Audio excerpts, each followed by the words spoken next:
bend your right knee as you land the left foot and come into a star position.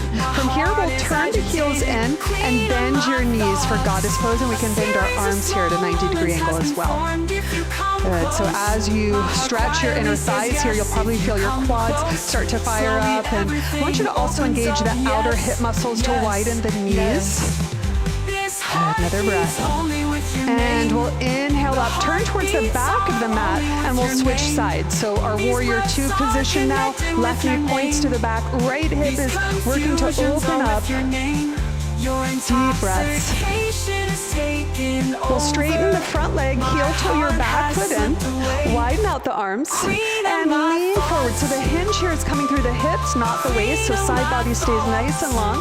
Feel free to grab your prop and turn the chest here.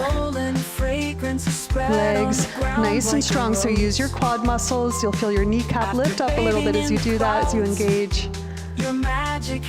And we'll come into our standing balancing pose, half moon. Bend the front leg, launch off the back foot. Use the outer hip muscles as glute medius to strongly lift your leg. And then if you find your balance again, we're turning the chest. This is a